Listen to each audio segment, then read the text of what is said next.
So tara, buksan na natin guys. Para makita natin kung ano yung nasa loob ng box.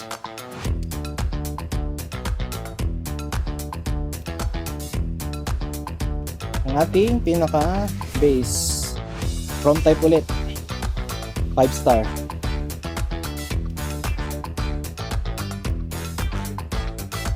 Ating pinakaupuan. Mesh type pa rin to ha.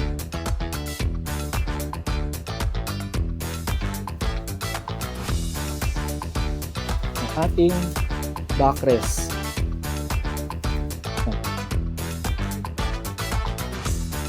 Siyempre, meron pa rin dalawang armrest.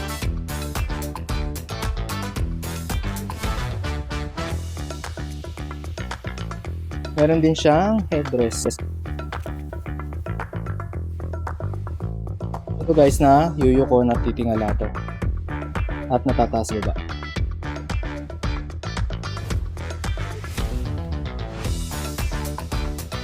Ito guys, alam nyo na to. Ito yung ating lift up, lift down at tilt mechanism na. Siyempre, nilalagay natin sa base.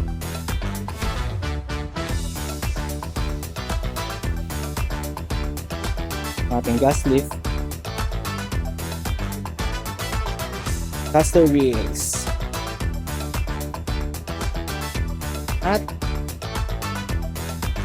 ang ating mga screws, tsaka yung tilt adjuster at ang manual.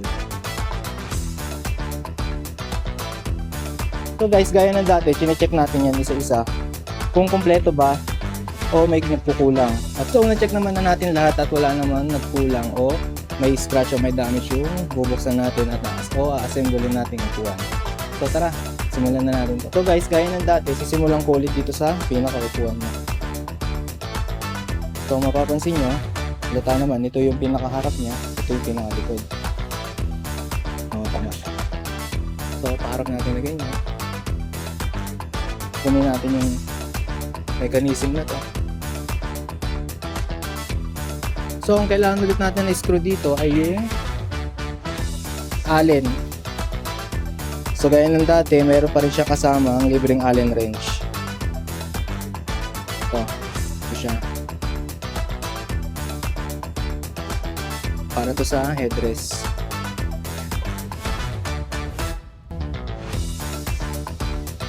Tilt adjuster.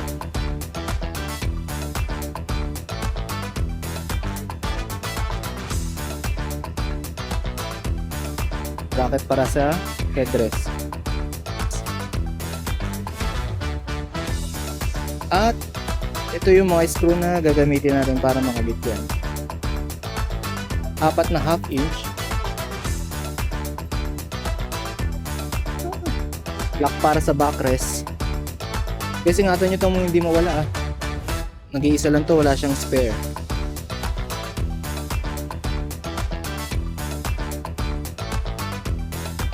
So yun, tara, buuin na natin. So simulan natin dito sa tilt mechanism niya.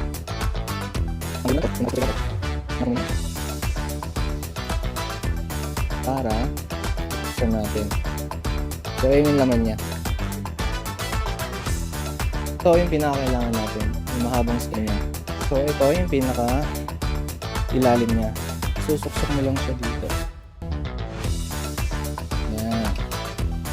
Tapos, bago natin tubuin, kunin muna natin yung pinaka-backrest. Siya.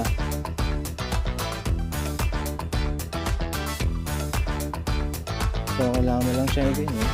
Pasok mo siya dyan. Tapos, kunin natin tong lock niya.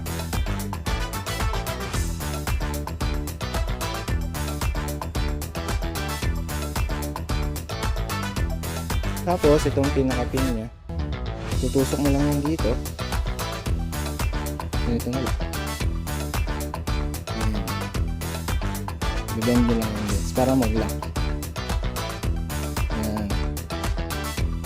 Ayan na. Ayan yung pinaka-lock niya. Gawin na natin to. So, ito yung pinaka-blue na. spring.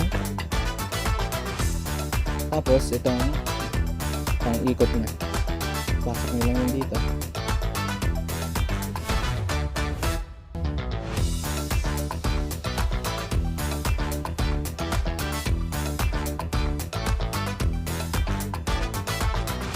Huwag nyo muna higpitan guys, para mas mabilis natin siyang may screw dito sa pinaka base niya.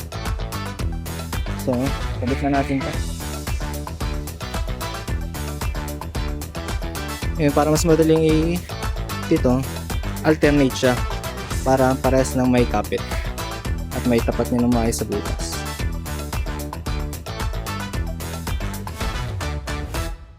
Okay, sa paghihigpit pala, dahan-dahan lang ha. Huwag nyo gagawin sobrang higpit para hindi masira.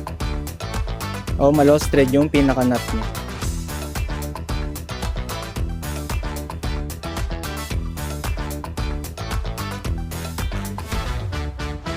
Ayan, so nakabit na natin siya. So guys, tara install na natin yung armrest. Ganito yung armrest niya. Pag-install na ito, dapat ito yung nasa likod, ito yung nasa harapan niya. Again, ito yung likod, ito yung harap. So tara, kabit na natin. Kailangan nyo pala na screw, Allen screw na 1 inch. Ito siya. So tatlong butas bawat.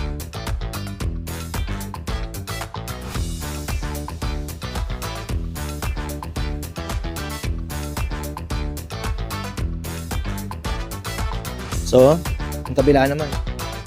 Again, sa OCD 002, ito ang likod, ito ang harap.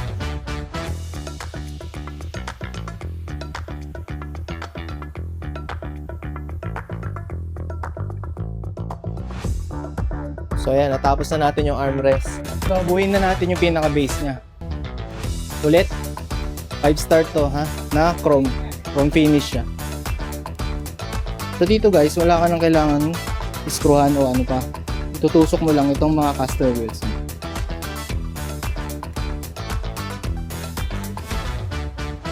No? Pag narinig yun na click, okay na yun.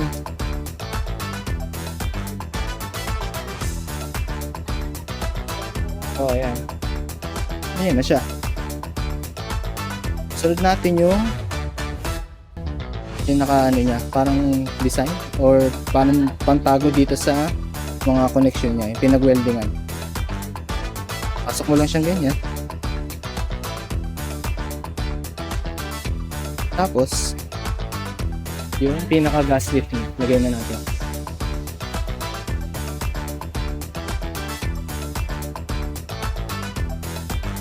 So, buo na yung ating pinaka base.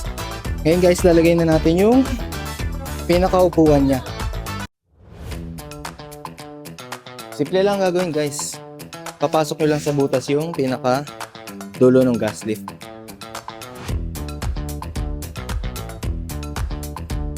Takpan na lang konti. Then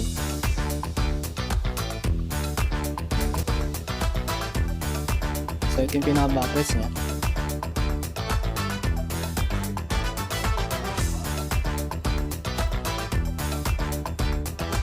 Ito yung pinaka-lock niya para sa adjustan ng height ng backrest niya. Bracket. Dito yan. So guys, ang paglagay pa lang itong bracket, pag ganito lang. So, ganyan lang siya. Ganyan. Tapos ang kailangan ulit na screw ay yung 1 inch na Allen screw. So, ikita na natin guys. Make sure pala guys na ano, may markings dito na bilog dun sa gitna, sa loob. Kailangan matapat nyo siya dyan para pantay yung pagkakalagay ng headrest.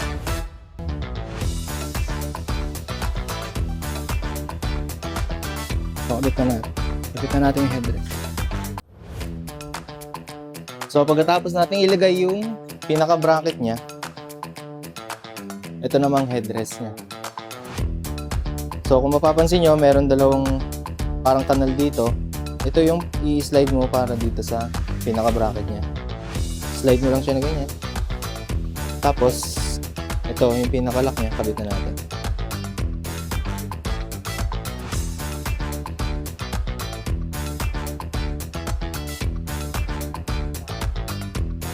So, ayan guys.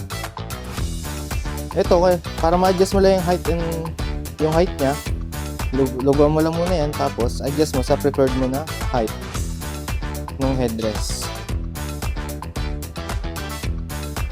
So, ayan. Tapos na.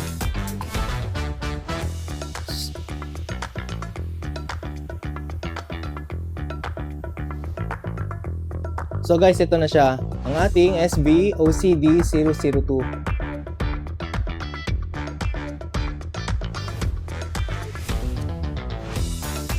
So kung naghahanap ka ng ganitong upuan, message mo lang kami at kami nang bahala sa inyo.